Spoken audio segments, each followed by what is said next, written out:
नमस्कार, मैं हूं आपके साथ कविता थपलियाल और आपका आज के इस खास डिस्कशन शो में स्वागत है, जहां हम एक बड़े और महत्वपूर्ण बदलाव के बारे में बात करेंगे जो 2026 से लागू होने जा रहा है। सीबीएसई की 2 बोर्ड परीक्षा प्रणाली। जी हां, ये बदलाव छात्रों के लिए एक नया रास्ता खोलेगा या फिर परीक्षा का दबाव और बढ़ा देगा। सीबीएसई ने कक्षा 10वीं के लिए एक नई परीक्षा प्रणाली का ऐलान किया है, जिसके तहत छात्रों को 2 टर्म्स में परीक्षा देनी होगी, टर्म 1 और टर्म 2। क्या इसका मतलब ये है कि अब छात्रों को अधिक मौके मिलेंगे अपनी कमजोरियों को सुधारने के लिए, या फिर इस बदलाव से उन्हें अधिक तनाव का सामना करना पड़ेगा?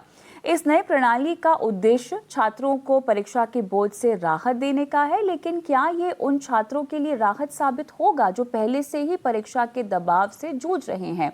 क्या ये नया सिलेबस जो व्यवहारिक और अवधारणात्मक ज्ञान पर जोर देगा छात्रों के लिए एक बेहतर अवसर होगा, या फिर इसे समझना और लागू करना अधिक कठिन होगा? वहीं कुछ एक्सपर्ट्स और शिक्षक समुदाय का कहना है कि ये बदलाव छात्रों को समय प्रबंधन, रणनीतिक सोच को सिखाने का एक बड़ा मौका दे सकता है, जबकि कुछ का मानना है कि इस बदलाव से अधूरी तैयारी, अतिरिक्त दबाव छात्रों के मानसिक स्वास्थ्य पर असर डाल सकता है। तो आज हम इस बड़े बदलाव के सभी पहलुओं पर चर्चा करेंगे। छात्रों के दृष्टिकोण पर बात रखी जाएगी, शिक्षकों की राय रखी जाएगी। क्या ये बदलाव उनकी शिक्षा यात्रा को सरल बनाएगा या फिर ये अधिक चुनौतीपूर्ण हो सकता है?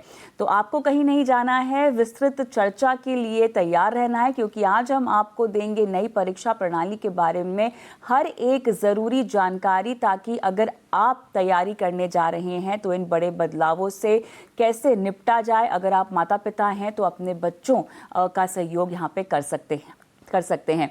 कुछ बड़े सवाल जो कि आपके टीवी स्क्रीन पर हम फ्लैश कर रहे हैं, जो हम पूछ भी रहे हैं हमारे पैनलिस्टों को। क्या 2 बार बोर्ड परीक्षा देना छात्रों के लिए सही है? क्या इससे छात्रों को ज्यादा मौके मिलेंगे या फिर तनाव बढ़ेगा? क्या 2 बार परीक्षा का मतलब दोहरी तैयारी का बोझ होगा? क्या ये फैसला हर छात्र के लिए बराबर फायदेमंद है? शहरों के और गांव के स्कूलों में सुविधाएं बराबर नहीं होती हैं, सबको ये सिस्टम बराबर फायदा देगा क्या? क्या इससे कोचिंग और ट्यूशन इंडस्ट्री और बढ़ेगी? यही हमारा फोकस रहेगा। मेरे साथ खास मेहमान जिनसे हम सवाल भी पूछेंगे। Doctor Jyoti Gupta, former member of governing body CBSE director, हमारे साथ जुड़ी हुई हैं। Doctor Jyoti Arora, principal, Mount Abu public school. Shivani Jain, national president, all school parents association. आप सभी का स्वागत है हमारी इस खास पेशकश में। डॉक्टर गुप्ता, आपके पास आऊंगी सबसे पहले, क्योंकि सरल भाषा में हमें ये बदलाव को समझना है आपसे। देखिए, सोच तो बहुत अच्छी है, एनईपी से, नेशनल एजुकेशन पॉलिसी से अलाइंड जो है इसको रखा गया है, जहां पर कहीं ना कहीं बच्चों में एग्जाम के प्रेशर को कम करना और उनको और अपॉर्चुनिटीज देना एक बहुत बड़ा मकसद है और मंशा है एनईपी की। इस बदलाव को आप कैसे देखती हैं? देखिए, ये मैंडेट जो है वो एनईपी का था कि बच्चों को जो एक बहुत हाई स्टेक एग्जाम है, जो कि बोर्ड एग्जाम है, उसके प्रेशर से निकाला जाए। बच्चे सारा साल इम्तिहान की तैयारी करते हैं, पर आखिर में आके अगर उनके साथ उस दिन कुछ बहुत अच्छा सा उनका मूड नहीं रहता, या बहुत अच्छे से उनकी मेंटल अवस्था नहीं होती, या कुछ और हादसा हो जाता है, तो उस दिन उनकी सारी ज़िंदगी को तय कर लेता है। इसके लिए बहुत ज़रूरी है कि बच्चों को दोबारा से मौका दिया जाए कि वो बोर्ड एग्ज़ाम को दे सकें। जैसे कि हम लोग अपने स्कूल्स में भी करते हैं, एक दफ़ा बच्चे अगर बीमार हो जाते हैं या कुछ हो जाता है उनको, तो उनको दोबारा से मौका दिया जाता है। पर बोर्ड एग्ज़ाम के साथ ये चीज़ नहीं, इसलिए ये चीज़ लाई गई कि बच्चों के ऊपर थोड़ा-सा प्रेशर कम होगा। पर ये एक डबल एज स्वॉर्ड है। इसमें कुछ बच्चे ऐसे भी हैं जो इसका फ़ायदा उठाएँगे और जो कि पहले बारी में बहुत अच्छे से इम्तिहान नहीं देंगे। कुछ बच्चे जो बहुत अच्छे से इम्तिहान दे देंगे और शायद उनके बहुत अच्छे मार्क्स आ जाएँगे। उनके पेरेंट्स उनको प्रेशराइज़ करेंगे कि आप दोबारा से इम्तिहान दीजिए, क्योंकि बच्चे को लगेगा शायद अगर मैं दोबारा दूँगा तो शायद टॉपर ना रहूँ इस बारी का, या दोबारा से टॉपर बन जाऊँ मैं। तो बहुत ही इसमें सवाल हैं और किस तरीके से बच्चे और पेरेंट्स इस चीज़ को इम्प्लीमेंट करते हैं, क्योंकि ये उन्हीं के हाथ में ज्यादा रहेगा। स्कूल के हाथ में उतना ज्यादा चॉइस नहीं रहेगी, क्योंकि पहली बारी में सभी बच्चों को सभी इम्तिहान देते हैं। अगर वो लोग नहीं पास हो पाते या उनको इम्प्रूवमेंट देना है, तभी वो दूसरी बारी का इम्तिहान चूज कर सकते हैं देने के लिए। उसके साथ साथ स्कूल्स के लिए ये बहुत डिफिकल्ट है, क्योंकि हम लोग एग्जाम मोड में 4 महीने रहेंगे। पहले हम फरवरी में इम्तिहान करवाएंगे, उसकी इवैल्यूएशन करवाएंगे, फिर हम फिर से मई में इम्तिहान करवाएंगे, फिर उसकी इवैल्यूएशन कराएंगे। तो जो कि स्कूल नर्सरी से लेके 12th तक चलते हैं, या छठी से 10वीं तक टीजीटी टीचर्स जो हैं सभी क्लासेस पढ़ाती हैं, उनके लिए जो बच्चे रह जाएंगे स्कूल में, उनका सिलेबस कंप्लीट करवाना थोड़ा सा चैलेंज होगा। तो ये जब इम्प्लीमेंट होगा, किस तरह के चैलेंजेस आएंगे, वो इम्प्लीमेंटेशन की क्या प्रणाली रहेगी, किस तरीके से लॉजिस्टिक्स डिफाइन होंगे, उन सब चीजों पे बहुत डिपेंड करेगा इसका सवाल। तो बच्चों के लिए भी मैं कहूंगी एक तरफ से बोझ कम हो रहा है, पर वो जो बच्चे हैं जिनके लिए बोझ कम होगा वो बहुत ही मिनिस्क्यूल है, वो बहुत ही संख्या में कम रहेंगे। लार्जली तो बच्चे जो हैं वो इम्तिहान एक बारी में ही देंगे, ये मेरा मानना है। पर देखते हैं कैसे इम्प्लीमेंटेशन इसका होता है। मेरे को तो आपकी बात से लग रहा है कि ये दो धारी तलवार है, ठीक है। अगर आप चाहें तो इसका बहुत योजनात्मक तरीके से इस्तेमाल कर सकते हैं, और अगर थोड़ी सी भी गड़बड़ हो गई तो बहुत सीवियर इम्पैक्ट्स भी देखने को मिल सकते हैं। शिवानी, आपके पास मैं आऊँगी, क्योंकि अभिभावक हैं आप, और आपके दृष्टिकोण से मुझे ये समझना है कि अब बच्चों की तैयारी को लेकर कितना इम्पैक्ट पड़ेगा। देखिए, माता पिता तो चाहते ही हैं कि उनके बच्चे अच्छे मार्क्स लेकर आए। बच्चे बहुत कम्पेटिटिव होते हैं इन सब चीज़ों को लेकर। अब क्योंकि आपको एक और नया मौका मिल रहा है, अगर कोई मार्क्स कम आए तो आप रीअपियर कर सकते हैं। मेंटल प्रेशर, इमोशनल प्रेशर, और साथ ही वो कम्पेटिटिव स्पिरिट, वो कितनी ज़्यादा बढ़ जाएगी। इवन एज अ पेरेंट आप कितना स्वागत करती हैं इसका? देखिए, सबसे पहले तो एनईपी के तहत ये जो डिसीजन लिया गया है सीबीएसई के द्वारा, ये काफ़ी स्वागत योग्य है। खासकर हमें ये एक्सेप्ट करना पड़ेगा कि आज के बच्चे इमोशनली और मेंटली बहुत वीक हैं, और जैसे ही उनके मार्क्स कम आते हैं, वो बहुत डिप्रेशन के कहीं न कहीं शिकार हो जाते हैं, और कई केसेस में हमने देखा है कि कई बच्चे एक्सट्रीम स्टेप भी उठा लेते हैं। और एज़ ए पेरेंट मुझे ये लग रहा है कि इसमें बच्चों को एक मौका मिलेगा अपनी काबिलियत को साबित करने का, और वो फिर से री एग्जाम देंगे। शायद वो डिप्रेशन या वो प्रेशर जो उनपे फैमिली की वजह से होता है, या पेयर प्रेशर की वजह से होता है, या किन्हीं भी और कारणों से होता है, वो काफी हद तक कम होगा। तो हम इसका स्वागत करते हैं, ये डिसीजन बहुत ही बेहतरीन। आप स्वागत कर रही हैं।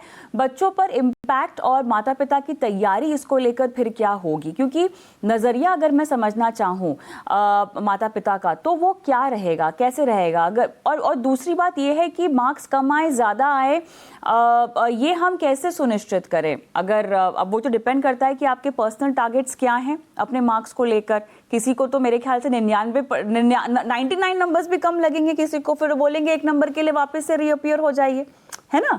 मानसिकता तो यही चलती है। क्या कहेंगे शिवानी? बिल्कुल ठीक कह रहे हैं आप, लेकिन जो 10th का अगर हम देखेंगे ना, 10th का मार्क्स का हमारे सबसे इम्पोर्टेंट रोल होता है कि हमें सब्जेक्ट चूज करने में वो हेल्प करता है। एक बच्चे को 11th में वो कौन सी स्ट्रीम को चूज करेगा, उसके लिए हेल्प करता है। दैट इज वेरी इंपॉर्टेंट, क्योंकि 10th के एग्जाम्स के बाद आप किसी भी कॉम्पिटेटिव टेस्ट के लिए नहीं अपेयर हो रहे हैं। आपको सिर्फ अपने मनपसंद सब्जेक्ट को चूज करना है, स्ट्रीम को चूज करना है। और ऐसे बहुत से बच्चे हैं जो 1-2 नंबर की वजह से भी अपने स्ट्रीम को चूज नहीं कर पाते हैं, और फिर वो डिप्रेशन का शिकार होते हैं। वो मजबूरी में उन्हें कोई दूसरा सब्जेक्ट स्ट्रीम चूज करना पड़ता है, और उसमें आगे परस्यू करना पड़ता है। तो शायद इन सब चीजों में काफी हद तक कंट्रोल हो जाएगा।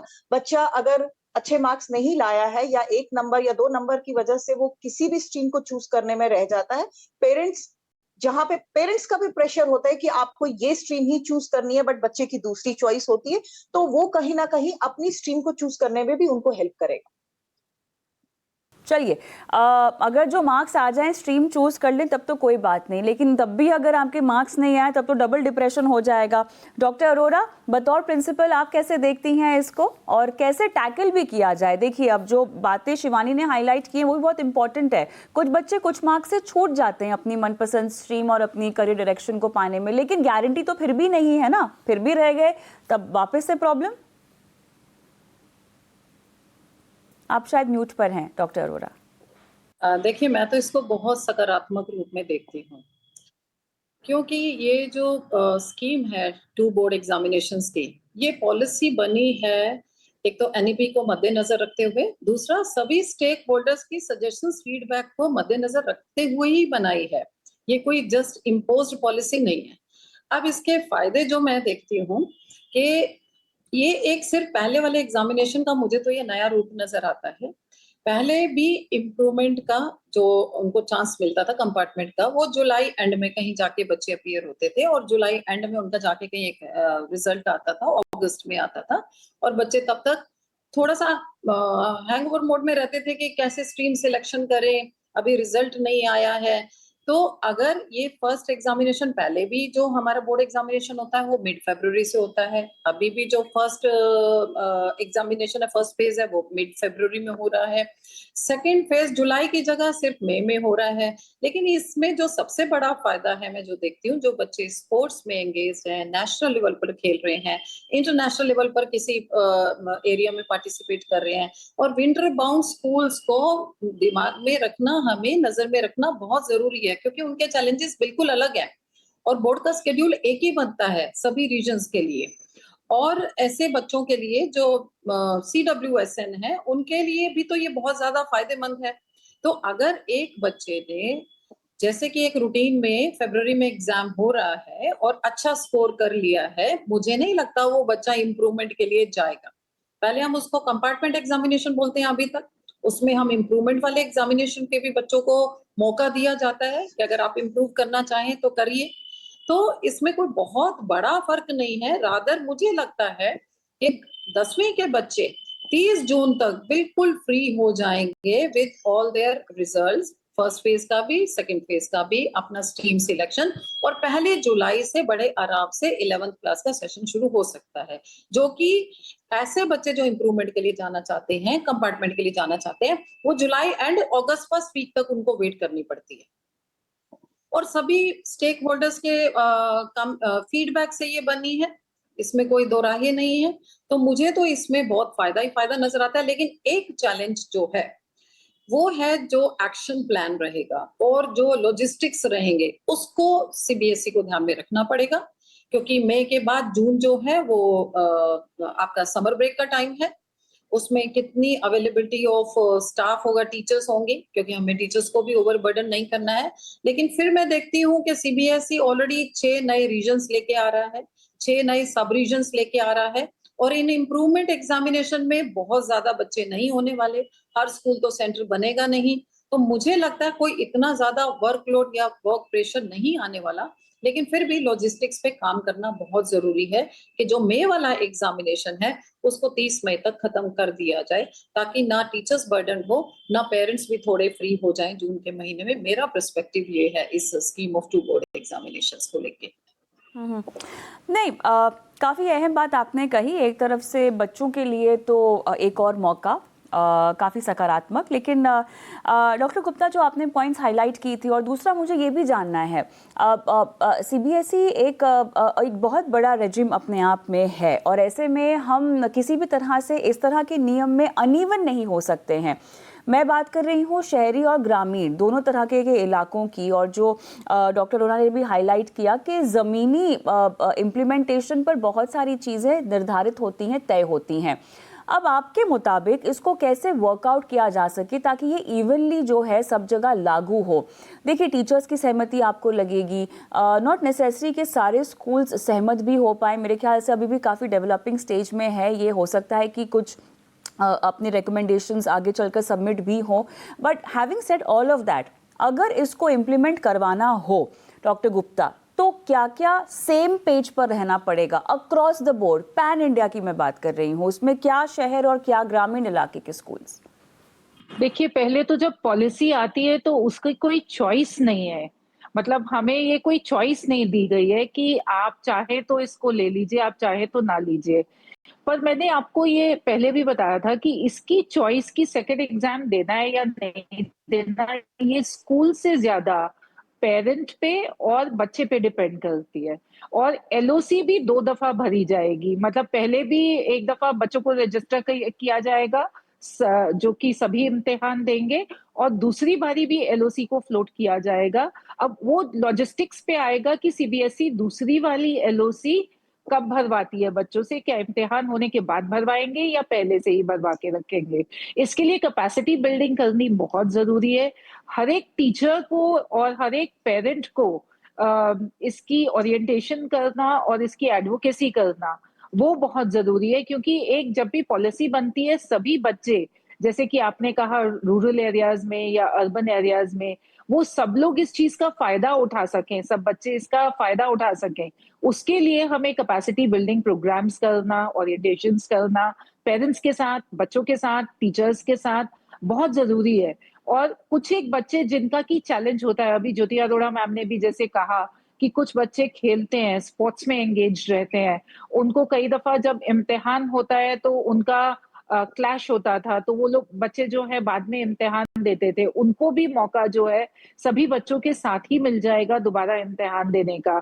इसी तरीके से कुछ बच्चे जो कि नहीं दे पाते एक एग्जाम बहुत ही एक पर्टिकुलर माइंडसेट से, या इकट्ठे 5 सब्जेक्ट उनसे बहुत अच्छे से नहीं पढ़े जाते, कुछ एक सब्जेक्ट्स अगर वो और टाइम लगा के, जैसे साइंस है, मैथमेटिक्स है, और थोड़ा सा वक्त लगा के अगर वो पढ़ना चाहते हैं तो वो पढ़ सकते हैं। और हमें ये ध्यान रखना पड़ेगा कि ये चीज जो है वो कोचिंग को बहुत ज्यादा जो है अहमियत ना दे, और स्कूल में बच्चे पढ़ाई करें। और स्कूल का कैलेंडर भी किस तरीके से बनेगा, क्योंकि स्कूल भी जो है अभी 10वीं का और 12वीं का जो सिलेबस है वो अर्ली नवंबर तक खत्म कर देते हैं, क्योंकि जनवरी में तो हमारे प्रैक्टिकल्स होते हैं। और काफी सारे स्कूल्स 2 प्री बोर्ड एग्जाम्स भी करते हैं, क्योंकि एक दफा पूरा सिलेबस खत्म हो जाता है तो एक प्री बोर्ड, 2 प्री बोर्ड, और जनरली हम तब तक बच्चों को पेपर कराने की प्रैक्टिस कराते हैं जब तक कि बच्चा प्रोफिशिएंट नहीं हो जाता। तो एक दफा बच्चों का पहला इम्तिहान जो है वो फरवरी में खत्म हो गया, तो क्या उसके बाद पेरेंट्स और बच्चे ये एक्सपेक्ट करेंगे कि उनकी क्लासेस लगती रहें, क्योंकि उनको टीचर्स की जरूरत पड़ेगी, उनको कुछ गाइडेंस की जरूरत पड़ेगी, क्योंकि तब तक हमारी दूसरी 10वीं भी आ गई होगी, जो 9वीं से 10वीं में गई जाते हैं बच्चे, वो लोग भी आ गए होंगे 10वीं में। तो टीचर्स के ऊपर और जो स्कूल्स हैं उनके ऊपर थोड़ा सा लॉजिस्टिक्स का ध्यान रखना पड़ेगा और एकेडमिक कैलेंडर का भी ध्यान रखना पड़ेगा। पर फिर भी मैं कहूंगी कि ये बहुत ही ज्यादा वेलकम स्टेप है, बट लॉजिस्टिक्स और इम्प्लीमेंटेशन इसका बहुत ही ध्यान से करना पड़ेगा। एब्सोल्युटली। एक चीज़ जो मुझे समझनी है शिवानी जी, जो प्रेशर में बच्चे ऑलरेडी रहते हैं, वो प्रेशर अगर मान लीजिए नंबर नहीं आते हैं तो वो सेकंड एग्जाम में भी, सेकंड टर्म के एग्जाम में भी फिर कैरीड फॉरवर्ड हो जाएगा, या आपको लगता है कि प्रेशर थोड़ा सा हल्का होगा गिवन द फैक्ट कि बैक ऑफ माई माइंड कि चलो ठीक है मेरे पास एक और मौका तो है, अभी दे देते हैं, उसके बाद फिर बाद में एक और बार मौका मिलेगा तो उसमें कवर अप कर लेंगे। कैसे हैंडल करेंगे बच्चे ये प्रेशर, माता पिता कैसे हेल्प कर सकते हैं? देखिए, आपने बिल्कुल ठीक कहा। कुछ ऐसे भी होंगे जो लोग जो बच्चे सोचते होंगे कि हम अभी नहीं करेंगे, नेक्स्ट में दे देंगे, शायद उसमें हमारे अच्छे मार्क्स आ जाए। बट सबसे इम्पोर्टेंट जो इसमें देखने वाला पॉइंट है वो ये है कि फरवरी में जैसे एग्जाम्स होते हैं, उसका रिजल्ट कब आउट होगा, और उसके आउट होने के बाद ही तो नेक्स्ट एग्जाम्स के लिए बच्चा सोच सकता है या पेरेंट सोच सकता है कि उसको अपेयर करना है या नहीं करना है। उसके बीच में कितना टाइम ड्यूरेशन उनको मिलता है प्रिपेयर करने के लिए, तो वो चीज जो है, वो टाइम टेबल जो है वो उस तरीके से इम्प्लीमेंटेशन होना चाहिए कि एटलीस्ट बच्चों को थोड़ा समय तो मिले माइंड प्रिपेयर करने के लिए, री एग्जामिनेशन के टाइम के लिए। अब जो बच्चे अगर ये सोच के बैठे हैं कि हमें तो पढ़ना ही नहीं है, हमें तो सेकेंड एग्जाम में ही देना है, तो मेरे ख्याल से वो नंबर ऑफ स्टूडेंट्स बहुत कम होंगे, क्योंकि 10th का बच्चा इतना जिम्मेदार तो होता है कि उसको पता है कि फर्स्ट अटेम्प्ट में ही निकलना है। जैसे ज्योति मैडम ने भी कहा कि मेजोरिटी बच्चे नहीं, 90% से भी ज्यादा बच्चे ऐसे होंगे जो फर्स्ट अटेम्प्ट में ही बहुत अच्छे मार्क्स स्कोर करेंगे, और जो सेकंड अटेम्प्ट में होंगे बहुत ही लिमिटेड बच्चे या कोई प्रॉब्लम से जूझ रहे हो या किसी स्पोर्ट्स में एंगेज हो या किसी अदर एक्टिविटी में एंगेज हो, वो ही सिर्फ सेकंड अटेम्प्ट के लिए प्रोसीड करेंगे। बट इसमें टाइम मैनेजमेंट बहुत जरूरी है, क्योंकि आपको फरवरी में पहला एग्जाम होगा और दूसरा एग्जाम आपका सेकंड अटेम्प्ट मई में होगा, तो टाइम जो है वो बहुत ही कम मिलेगा उन बच्चों को जो सेकंड के लिए प्रिपरेशन करने की सोच भी रहे होंगे। हाँ, ये टाइम कम मिल सकता है। और फिर उसके अलावा डॉक्टर अरोरा, अगले सेशन और अगले ग्रेड की भी तो तैयारी करनी होती है। कम से कम टीचर्स को तो उस हिसाब से आगे बढ़ना होगा। वो प्रेशर टीचर्स पर नहीं आएगा, वो कैसे हैंडल होगा? ये वाला पार्ट तो स्कूल्स कॉन्स्टिट्यूशंस का आ जाता है। देखिए, मैंने पहले भी बोला कि ये दो धारी तलवार नहीं, ये द्वितीय अवसर है, सुनहरा अवसर है सभी के लिए। मैं फिर से अभी प्रेजेंट सिस्टम पे आती हूँ, जहां पर फरवरी में एग्जाम शुरू हो रहे हैं, मार्च एंड में खत्म हो रहे हैं, जिसका रिजल्ट आपका जून में या मई एंड तक आ रहा है और फिर जुलाई में शुरू हो रहा है। ये शिफ्ट जस्ट एक महीने का प्रीपोन हुआ है। जैसे शिवानी मैम ने कहा कि कितना टाइम मिलता है वो इम्पोर्टेंट है। तो अगर हम फर्स्ट फेज ऑफ एग्जामिनेशन देखते हैं, मुझे लगता है 10वीं क्लास के लिए जो 2 एग्जाम्स के बीच में 4-4 दिन का गैप है, अगर इसको हम 3 दिन का कर पाए, मैं अपने जस्ट ओपिनियन दे रही हूँ, अगर उसको हम 3 दिन करके थोड़ा सा अपना टाइम यहाँ से बचा पाए, क्योंकि यही हमें कंज्यूम में भी हमें टाइम चाहिए बच्चों को तैयारी करने का। और फिर से अगर मैं प्रेजेंट सिस्टम की बात करती हूँ, तो जब बच्चे फरवरी में एग्जाम देते हैं, जब उनका रिजल्ट आता है और वो इम्प्रूवमेंट के लिए जाना चाहते हैं, कंपार्टमेंट के लिए जाते हैं, तो हम रिमीडियल क्लासेस लगाते हैं, उनके लिए समय निकालते हैं, टीचर्स के साथ अपना टाइम टेबल, अपना कैलेंडर इस तरीके से सेट करते हैं कि टीचर्स जो हैं उन बच्चों के लिए भी अवेलेबल हों। फिर से अगर मैं इसको फोर्सी करती हूँ, तो आई डोंट फाइंड कि there will be a big number of students appearing for the improvement examinations, और more or less मुझे लगता है ये वही पुरानी चीज है, इसमें प्रीपोनमेंट हुआ है, मे एग्जाम आया है, rather with more flexibility, rather with more stress on less stress on examination, because we have been talking a lot about stress free examination system, and when we are talking about stress free examination system, flexibility की जब हम बात कर रहे हैं, तो somehow we need to take certain steps। और ये बात बिल्कुल ठीक है कि इसके लॉजिस्टिक्स को बिल्कुल सीबीएसई जब डेटशीट प्लान करेंगे, वो उनको ध्यान में रखना होगा, एक्शन प्लान को देखना होगा, क्योंकि neither we want our teachers to be burdened nor we want our children to be under stress for second phase of examination, which is very much optional। कोई कंपलसरी तो है नहीं कि सभी बच्चे को देना है, ये तो माता पिता और बच्चे को डिसाइड करना है। कई बार 3 घंटे का एग्जामिनेशन तो आपका पूरी कैपेबिलिटी या जो आपकी कैपेसिटी है उसको डिसाइड नहीं कर पाता। तो अगर मेरे को एक और मौका मिल रहा है अपने आप को प्रूव करने का, तो उसको थोड़ा बहुत ही पॉजिटिव वे में देखना चाहिए। चलिए, तो कुल मिला के लबोलुबाब यही है कि इस फैसले का तो स्वागत किया जा रहा है, और बच्चों के दृष्टिकोण से, स्टूडेंट्स के दृष्टिकोण से देखा जाए तो उनके पास मौका है, बशर्ते कि वो इसको मैनेज कर पाएँ और इस मौके का फ़ायदा भी उठा पाए, जहाँ पर बहुत बड़ी भूमिका माता पिता की भी हो सकती है। जहाँ तक स्कूल्स की बात है, उनको इम्प्लीमेंटेशन पर काम करना होगा, और अगर नियम लागू है तो ज़्यादा ऑप्शन उनके पास भी नहीं होगा उसको लागू करने के अलावा।